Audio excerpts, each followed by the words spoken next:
Good evening. Welcome to TV47 Prime this Saturday evening. My name is Wakio Mzenge. Our sign language interpreter is Rhoda Nyamai, and we've lined up stories that truly matter to you. Welcome, and let's get started. At least 6 people were shot dead and several others injured after gunmen ambushed a passenger vehicle in Mandera East constituency on Saturday morning. Police confirmed the incident, saying the 14-seater vehicle, which had left Mandera town for Arabia town, was attacked at Birawayon village.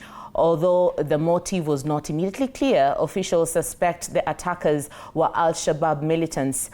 Emergency medical teams rushed the injured to Mandera Referral Hospital for treatment, while authorities said the identities of those killed are yet to be released.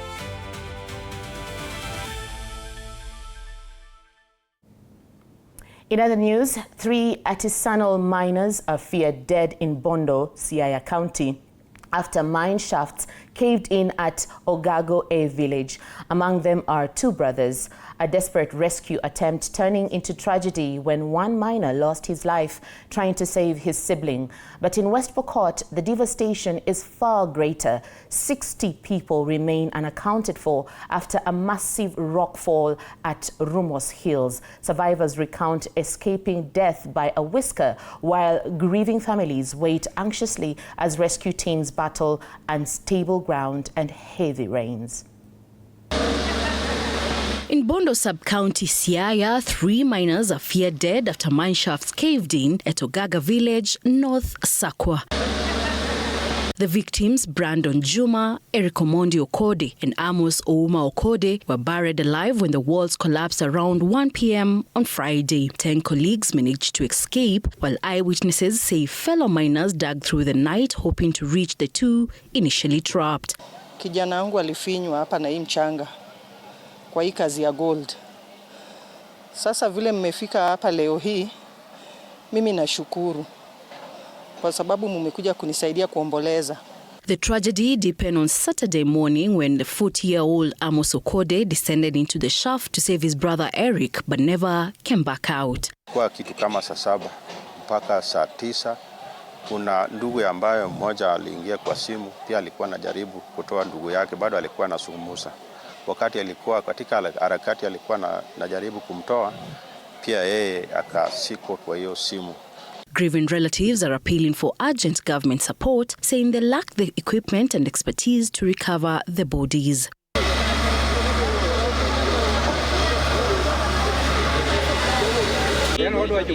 Meanwhile, in West Pokot County, the scale of disaster is even greater. At least 60 people are still unaccounted for after a rockfall at an informal gold mining site in Ramos Hills, Pokot North.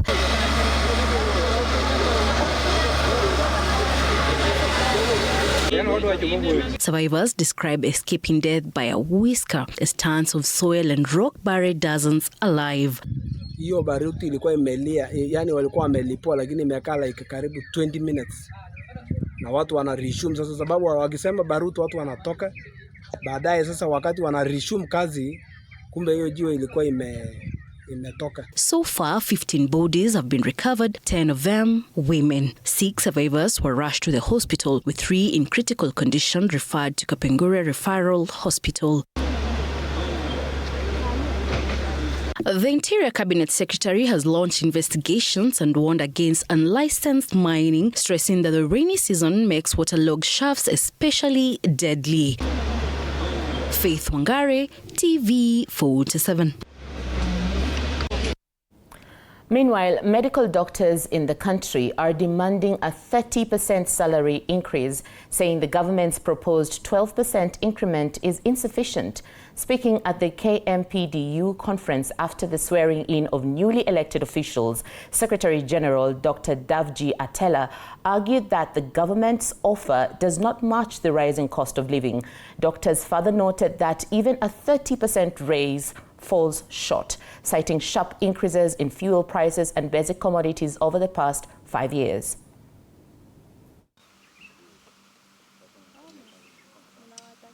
Health services in public hospitals could be disrupted after doctors in the country issued a 90-day ultimatum demanding the government to implement their demands contained in the 2025 to 2029 collective bargaining agreement, failure to which they will return to the streets. The Secretary General of KMPDU, Dr. Davji Atela, says many doctors have been going through difficult times under some county governments due to salary delays and poor working conditions. Most of the doctors at the counties, even nationally, because of the shortage, the workforce, the burnouts are there. And again, the salary delays, the financial constraint. Like it was which county? I think it is Isiolo County. Isiolo County last paid salaries in March. The doctors also complained about the failure to implement the salary agreements contained in the 2025 to 2029 CBA, where doctors were expected to receive a 55% salary increment. When we have not been able to have those done, like now we met with the county government of Meru, met with the governor, have agreements, timelines have passed, and these things have not been implemented. The same, I think, with Laikipia, with Trans Nzoia. So then what next could be done is you have to now exercise your constitutional right in Article 41 of the Constitution, where now we give a strike notice and proceed on that strike. Employment. The union adopts a strategic roadmap to pursue a mandatory annual employment of 2,500 doctors. According to Dr. Davji, doctors have not received a major salary increment since 2017, despite the rising cost of living and increased prices of essential commodities. Sally Davida, TV47. Now, for most, rain is a blessing that breathes life, but in Garissa and Tana River, it signals something very different. Sirens of danger, displacement, and despair. Every rainy season, families are forced to abandon their homes with nowhere safe to run as the mighty River Tana busts its banks and swallows villages whole. Tonight, Munene John takes us inside a reality where rain does not revive life. It disrupts it, destroys it, and leaves thousands clinging to survival. In most parts of the country, rainfall is welcomed with relief. But in Garissa and along the Tana River Basin, every drop brings anxiety, a silent countdown to disaster. When the River Tana rises, entire communities are uprooted overnight. Homes disappear, fields vanish, and families are forced into makeshift camps with nothing but what they could carry. At the FTC camp, Mzee Isa Malio sits under a torn, fragile tent, his life now reduced to what the flood left behind. Shida tunaye hapa ni chakula. Na hapa kwetu umbu, mosquito. Now his family of 6 survives on damp ground exposed to biting cold, disease and uncertainty. Children here are already showing signs of illnesses, fevers, stomach infections and constant weakness as fears of outbreaks continue to grow. For Adija Swale, life has become a cycle of escape. Rains fall, they run. Water recedes, they return. Na shida yetu ingine tukihama huko, magonjwa watoto yanakuwa mingi kwa ajili ya macho, pia tuna macho. Mara mtoto akihara una mahali ya kutoa uweke. Wewe mwenye binafsi una mahali ya kuenda kujisaidia. Across villages like Ziwani, Bula Sheikh, Bakoyu and Bulapunda, thousands are still counting losses as hunger deepens and livelihoods collapse. And while residents brace for more rainfall, another threat looms upstream. Water coming from major dams feeding the River Tana. Shida ambayo tuko nayo ni njaa, hatuna mahema, mattresses zimeenda na maji. For these communities, rain has lost its meaning. It no longer brings life. It brings evacuation, it brings loss, and it brings the same painful reality starting over again and again. Munene John for TV47. Thank you, Munene John, for that report. A section of members of parliament from the Western Kenya region have rallied behind Cooperative Cabinet Secretary Wycliffe Oparanya to become President William Ruto's running mate in next year's presidential election. The MPs, led by Jack Wamboka and Majimbo Kalasinga, argue Oparanya's experience and the region's numerical strength qualifies Western Kenya to occupy the country's second most powerful seat in government. But as Apollo Kamau reports, the fresh push is a headache for President Ruto, who is juggling similar demands from the Mount Kenya region, Luo Nyanza and Coast regions. Pressure continues to mount on President William Ruto over his choice of a running mate in next year's presidential election, despite the presence of Deputy President Kithure Kindiki, who continues to enjoy backing from the Mount Kenya region.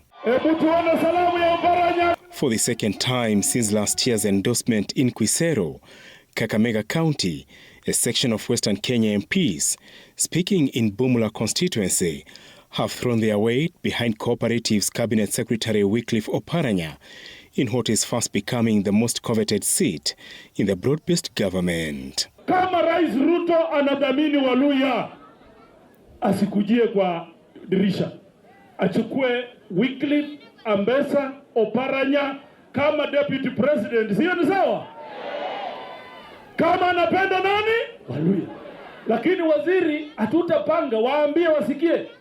Hakuna mtu atakuja kutupanga namba 3, 4, 5, 6. Hiyo tumekataa. Kama hawakupei wewe, Waluya tumejipanga. Sisi tumetembea. Kama Linda Mwananchi tumetembea. Haki ya Mungu Sifuna anachukua hii kiti asubuhi.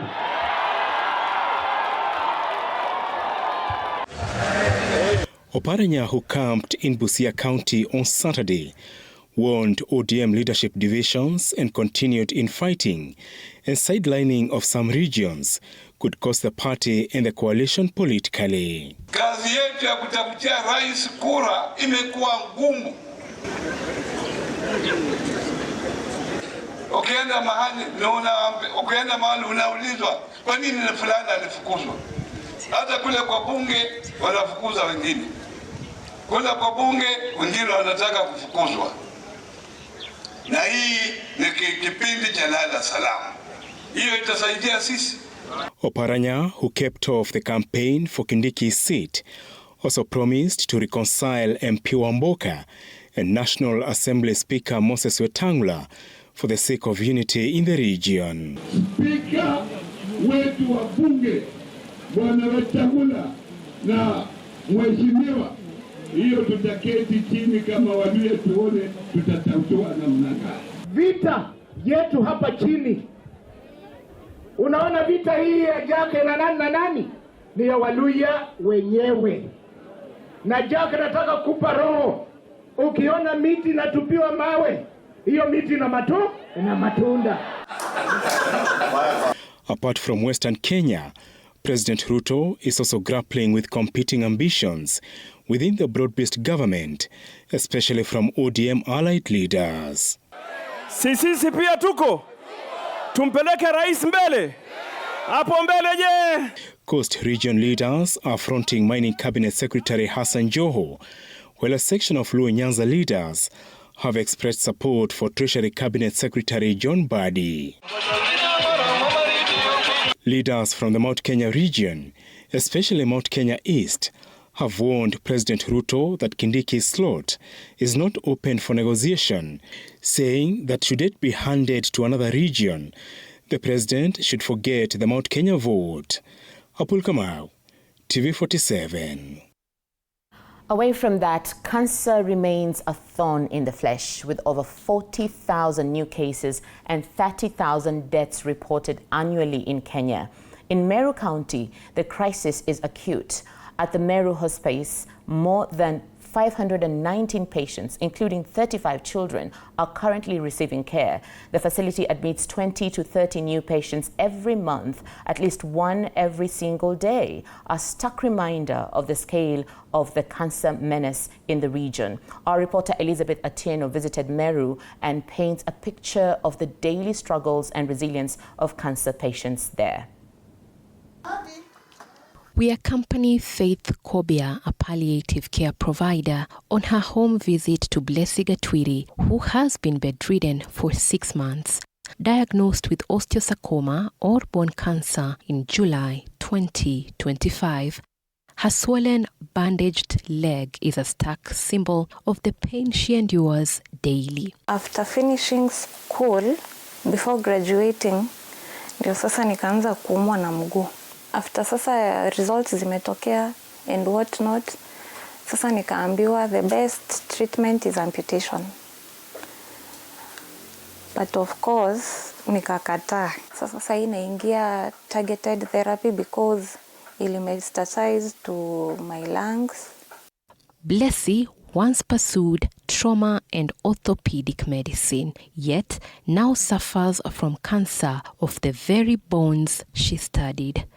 Still, she clings to hope, leafing through her school certificates and dreaming of one day graduating and practicing. I was in shock kwa sababu nimefanya orthopedic and trauma medicine, alafu after kumaliza nikingoja graduation na kuchukua license ndo sasa naanza kugonjeka. Ingekuwa kuna uwezekano angefanyiwa amputation, ningefurahia at least niwe naona mtoto wangu hapo.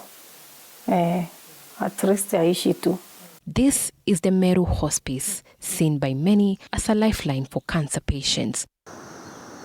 Today, it cares for 519 patients, including 35 children. Each month, 20 to 30 new patients arrive, nearly one every day, a sobering reflection of the cancer crisis gripping Meru County. Most of the patients that come to hospice, they come in late cancer, maybe in stage 3, stage 4, whereby now treatment becomes very difficult for such kind of patients. Among the stories of resilience is Mary Watanu, diagnosed with leukemia at age 7, now a survivor. She dedicates her life to inspiring and supporting those still in treatment.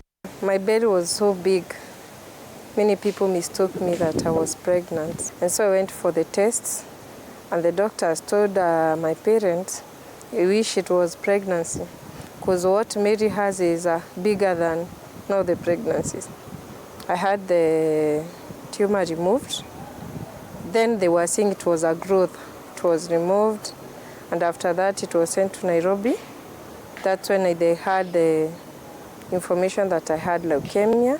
And so after some years, 10 years, that's when they started declaring I'm free from cancer and I'm healed.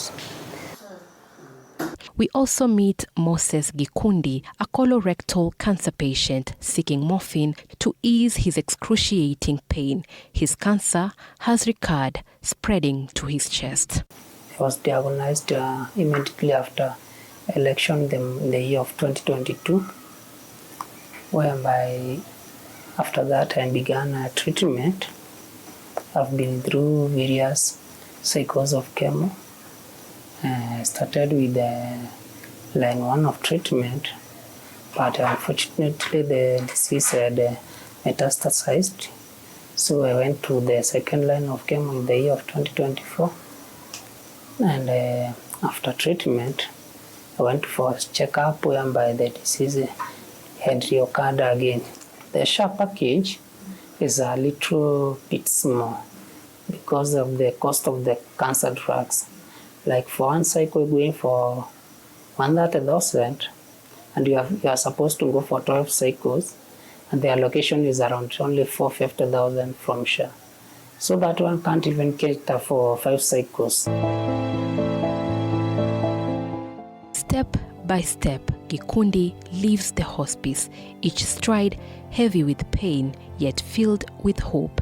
Tragically, weeks after filming, he passed away while receiving treatment and was laid to rest on April 17th, 2026.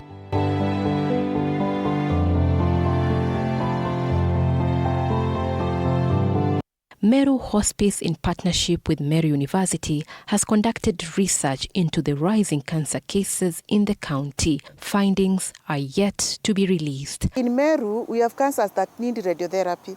But in the whole of Meru country, we don't have a radiotherapy machine, meaning now patients have to travel all the way to Nairobi so that they can go and have the radiotherapy sessions done. Asking a patient to travel to Nairobi, stay in Nairobi for that 1 day for the sessions becomes very, very difficult. One, they have to have accommodation. Secondly, they have to ensure that they take the patient to the facility each and every day for the radiotherapy session. The most prevalent cancers in Meru are stomach cancer, breast cancer, and esophageal cancer, with rising cases in Buri and Igembe constituencies. Experts suspect environmental factors, but investigations continue. Elizabeth Atieno, TV47. Thank you so much, Elizabeth Atieno. Now, President William Ruto has defended his development record, saying his administration has addressed challenges that had long plagued sectors such as education.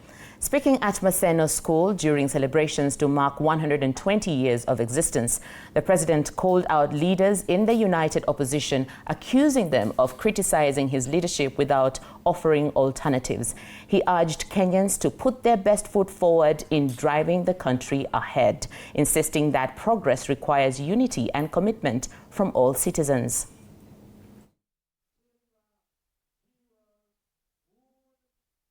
And I wonder, there was no crisis when we had a shortage of 100,000 teachers. Now that we have hired 100,000 teachers, there is a crisis. You know, there was no crisis when there was a shortage of classrooms. Now that we have built 23,000 in 3 years, all of a sudden there is a crisis. Really? Mimi nataka ni waombe. Askofu, umesema vizuri. Umesema we need godly leaders. I think we do, across the board. Those of us in politics and those of us in other areas I don't want to mention. We will need godly leaders all round so that we can speak to what it is. Meanwhile, Wiper Party leader Kalonzo Musyoka has said the opposition is determined to make President William Ruto a one-term president. Speaking at Kidhimani Farm, where he hosted a delegation of Kitui professionals, Kalonzo said President William Ruto's attempt to divide the opposition will not succeed. He further told the president to forget the Mount Kenya region in his 2027 political arithmetic. We know that William Ruto is relying on dividing the opposition, the alternative government. That's the only strategy. Ile advisor mepatiwa ni scenario 1. Weka kila bidii, hakikishe Kalonzo anasimama peke yake, Rigiji peke yake, Matiang'i peke yake, nani peke yake. Scenario number 2, enda mulima tena. That's why mjamaa anaenda Nyahururu akaongea ile maneno barabara ya kilomita 60, 4 billion. Barabara oye. Mbaya. Scenario number 3, united alternative government. If they remain united, Mr. President, pack and go. The alternative is very clear. And that is what we are working on. Atulali ni ukombozi. Any of us ambaye atatoka, aonekane ametoka, will become the enemy of this liberation. For the first time, Kenya will co-host Africa-France Summit, Africa Forward, positioning Nairobi as a central stage for global diplomacy. The summit comes as France struggles to rebuild its influence after losing military footholds in Mali, Burkina Faso, and Niger. But beyond France's reset, the question is, what does Kenya stand to gain? Stanley Nyaringita debunks. It is all systems go as Nairobi plays host to the Africa Forward Summit, the first of its kind for an English-speaking country. It was a beehive of activities just hours before the conference, which has a deep diplomatic meaning. French Ambassador to Kenya, Arnaud Siquet, praised the partnership between the two nations, noting that the summit reflects Kenya's growing role as a regional hub. Thank you. Thank you again. Thank you again. Please. French President Emmanuel Macron will lead discussions at KICC, seeking to reposition France's ties in East Africa amid intensifying competition with Russia and China. Ufaransa na Kenya ameungana mikono ili tufanya kazi pamoja. Foreign Affairs Cabinet Secretary Musalia Mudavadi says the summit, coming as France struggles to rebuild its influence in West Africa, promises to elevate Kenya's profile as a trusted mediator and gateway to East Africa, with Kenya standing to gain in several key areas, including economic opportunities, security cooperation, and infrastructure and development. We are determined to deliver visible, life-changing outcomes, new jobs, thriving industries, empowered African enterprises, improved livelihoods, and a brighter future for our citizens. A forward-looking summit whose intent is to define the new trajectory of Africa-France partnership targeted at accelerating Africa's industrialization. Security arrangements are also in top gear, with the local security agencies set to receive support from the United Nations and French counterparts in securing the summit scheduled for Monday and Tuesday next week. On traffic management, Nairobi Regional Police Commander Isa Mohammed says there will be disruptions along Mombasa Road, Thika Road, Limuru Road and Kiambu Road to ensure the smooth movement of visiting heads of state and dignitaries. Assure Kenyans and the visitors that your safety and security is our top priority. As you can see in National Police Service, there's no cause for alarm.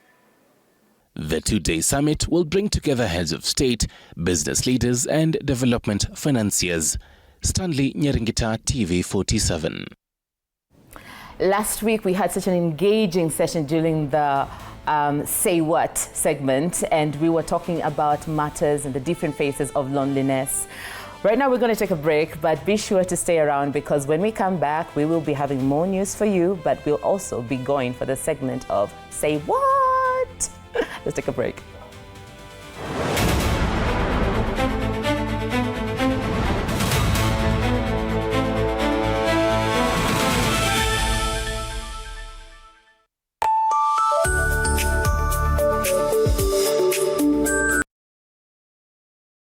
Azam TV, your favorite pay TV, just got even better. Effective 1st March 2026, we have added 5 amazing new TV channels to keep you entertained day and night. AMC Movies and Nolly Africa for the best of Nollywood movies and series. Music Box Hits and Music Box Dance for non-stop music hits and dance. And Manchester United TV for football fans. More movies, more music, more sports, all in one place.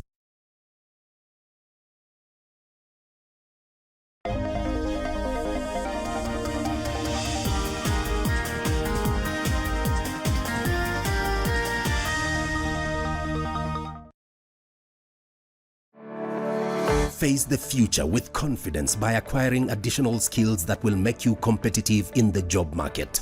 Enhance your skills by undertaking professional short courses at Mount Kenya University's Center for Professional Development. These programs include Certified Human Resource Professional, Certified Public Accounts, Certified Associate in Project Management, Certified Procurement and Supply Professional, Certified Forensic Fraud Examiner, Chartered Institute for Securities and Investment, Cisco Networking, Cloud and Cybersecurity Solutions, Certified Investment and Financial Analyst. Application is through admission.mku.ac.ke or reach us on 0709 153 195 or 0709 153 194.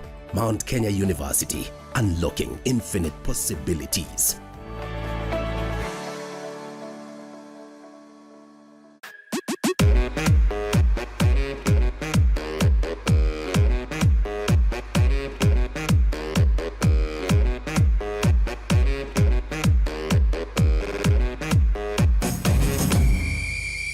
Safaricom Chapa Dimba is back. Season 5. Bigger, louder, unstoppable. Join us live at Jomo Kenyatta International Stadium, Mambo Leo, this Saturday, 9th May, from 8 a.m. to 5 p.m. Safaricom Chapa Dimba. Cheza kama wewe.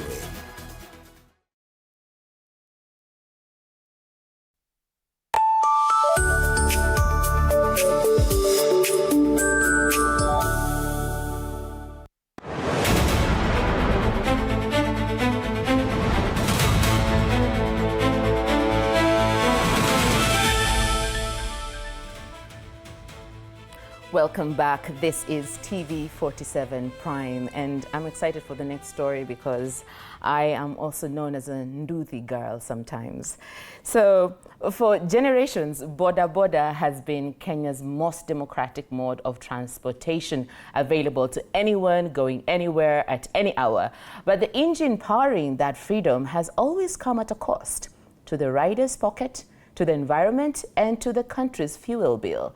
That equation is now being rewritten on the streets, in the factories, and in the hands of riders doing the arithmetic for themselves. Munene John has been following the money, the machines, the men at the center of this shift. And tonight, he unpacks exactly what and who is driving the change. Every day in both urban and rural Kenya, thousands of boda bodas transport people and goods. They have become the lifeblood of daily transport. Amid the bustle, the ground is shifting quietly to the adoption of electric mobility in the country. With this evolving landscape, some riders have embraced the change, while others remain doubtful, each with their own reasons. Battery swapping infrastructure while expanding in Nairobi remains a challenge outside the city. For riders covering 50 kilometers into rural areas, running out of charge becomes a very real concern. Kitu nanizuia tu kutumia hiyo bike ni lifespan ya betri.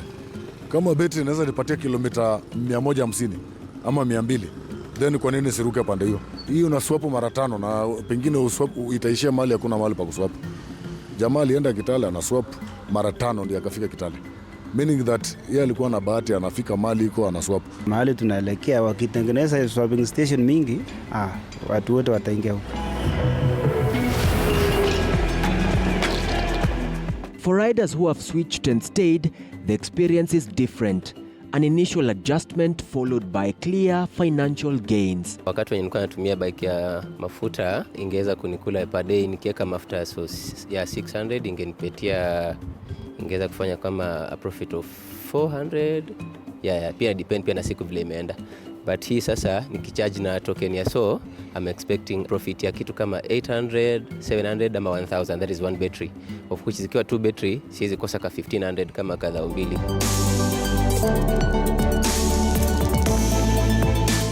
Kenya's transport sector is undergoing a quiet but significant transformation.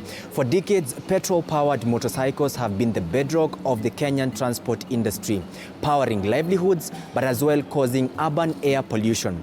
But today, that narrative is slowly changing.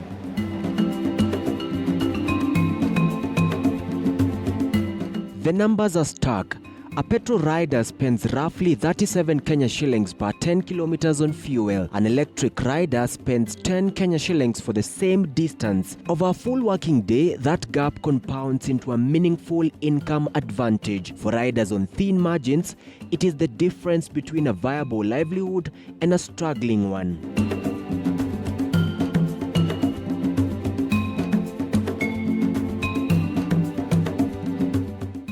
That economic reality showing up in the data. According to the Electric Mobility Association of Kenya, electric motorcycle registrations have grown from 678 units in 2022 to approximately 24,000 by 2025, now representing more than 7% of all new motorcycle registrations. Rapid growth, but from a near standing start, and the road ahead is long.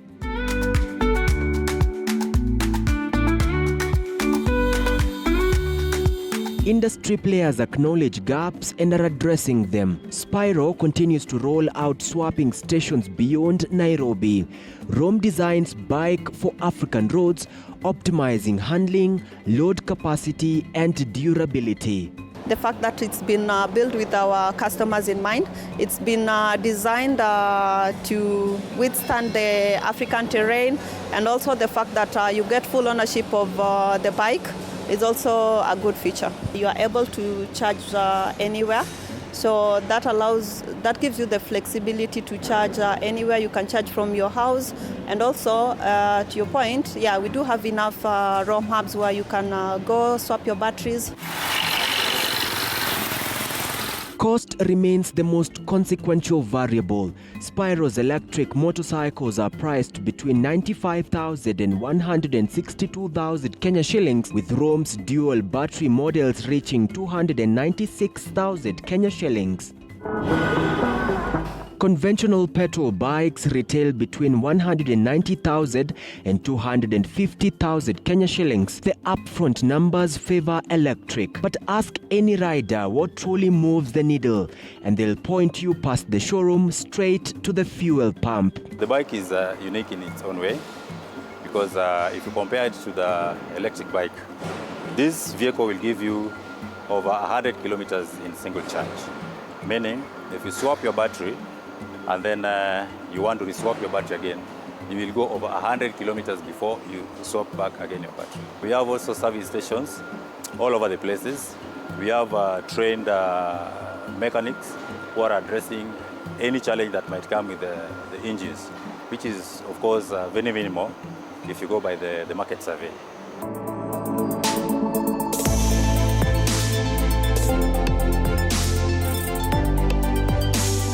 When you switch to the electric bike, you stand to earn more, because it's cheaper to charge our batteries, and also you get more range.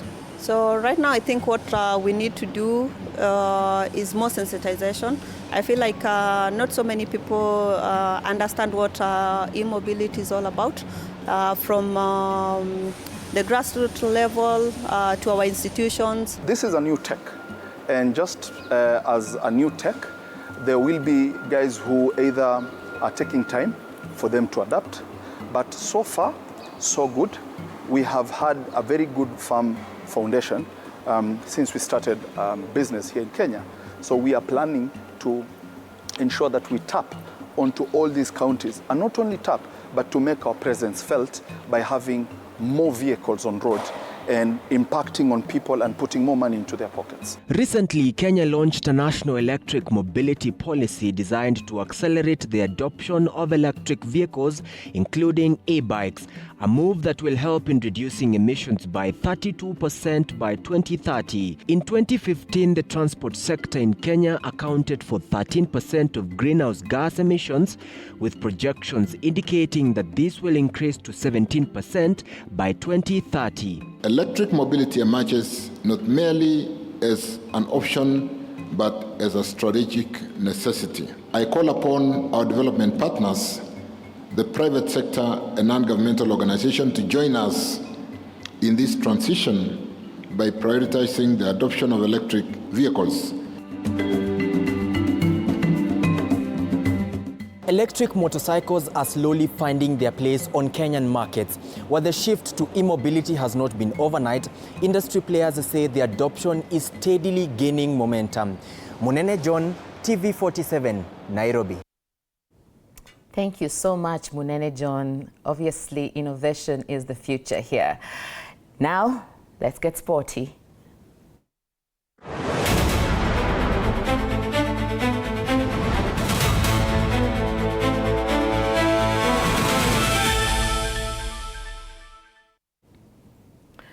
Nyakach Girls and Green Commandos were victorious during the official launch of the Safaricom Chapa Dimba Season 5 at Jomo Kenyatta Stadium, Mamboleo in Kisumu County.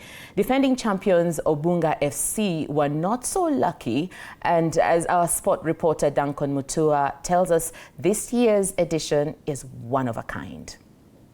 The 5th edition of Safaricom Chapa Dimba Football Tournament was officially launched at the Mamboleo Stadium in Kisumu County on Saturday. Safaricom goes beyond commercial objectives. Safaricom has always been about transforming lives. So we do three things. One is we say we are the biggest supporter of passion points. Youth is a very big area. So whether that is sports, like we are doing with Chapadimba on football. This season's competition will have new data gathering technology. We are introducing a camera. It's called the video camera, so that the coaches will also be able to see how was this player responding to where the ball was. So besides the player statistics, they'll also have the camera. Boys and girls under the age of 18 are eligible to participate in the championship. Previously it was 16 to 20, now we are starting from 15 to 18 to give them an opportunity to be scouted and for the scouts to feel that they'll have a longer time with the young players. Several exhibition matches were played. We didn't expect that Sumude will be better this time round. We have played with them in Super 8 match. We crushed them 3-0. Now they have tried their best. Nyakach girls defeated Butere, while Green Commandos beat Kisumu Day. At least the outcome is something that we expected, and we played according to our strategy. Meanwhile, the national champions Obunga were beaten by Manyata through post-match penalties after a 1-1 draw in regular time. Obunga up to the final end. At least wamekia sweat zetu sahi. Tumeenda kama the Slam Derby and we are the Slam winners. The climax of the tournament will witness the best players travel to Sweden for a training camp.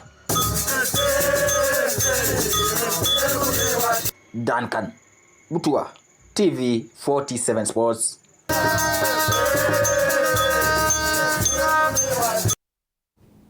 Meanwhile, AFC Leopards defeated Mara Sugar 2-1 today in round 30 of the Kenyan Premier League.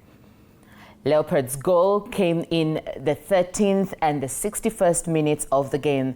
Elsewhere, Ulinzi Stars were held to a barren draw by Shabana at Gusii Stadium in Kisii County. Attention now shifts to tomorrow's fixtures, where Mathare United will face APS Bomet, while Kariobangi Sharks clash with Nairobi United. Tusker FC will host Bidco United at home as 21 times champions Gor Mahia prepare for a tough showdown against defending champions Kenya Police FC.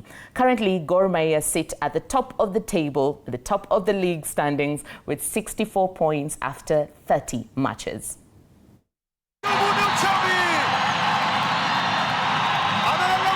Kuambia itakuwa game ngumu sababu ni Mwanamara akicheza mara ni timu poa. Sasa tulikuwa na upinzani upo, na hata wewe mwenyewe ukiangalia game imekuwa ngumu, ingekuwa rahisi vile. Vijana pia wamejituma licha na majira hapa na pale, lakini wamejituma kiasi na haja. Zile ball fupi ikakuwa saa zinakuwa zikichukuliwa na para tumejikusanya pale pamoja, alafu wanatoa ina counter. Sasa kuwa tunabadilisha, na kwa sasa ni lazima tukue na wachezaji wanaweza break lines. Sasa ikakuwa na Tyson kaambia saa hizi si mambo na kucheza touches, mambo na ku break lines. Sasa inabidi uchukue ball una engage, and that's one. Na pia Kelly na Tyson walikuja kwa change vile wanacheza. Ikakuwa sasa hizi si passing, sasa ni ku break line. Tuna train kwamba ni vizuri tukue na hamu ya kutaka kushinda game, na kufanya hivyo lazima watu wajitolee, na ungeweza kuona timu ambayo inaweza jitolea ili tupate kwamba tunapate matokeo ambayo inatufaa. Hata hivyo leo haikuwezekana. Tuhongera kwa FC Leopards. Tutajipanga sisi next time. Away from football, Kenya is once again set to host an international world tennis tournament at the Parkland Sports Club, with local players expected to showcase their talent against top competitors from across the world. Among the Kenyan players who will represent the country in the championships are Mark Murage, Aum Chandarana, Paul Oko and Stacey Yego. The tournament will also attract participants from several countries, including Hungary, Italy, Germany, Poland, Spain, Congo and France. Organizers say the main objective of the competition is to promote the growth of tennis across the world, while also giving local players an opportunity to compete at an international level and gain valuable experience.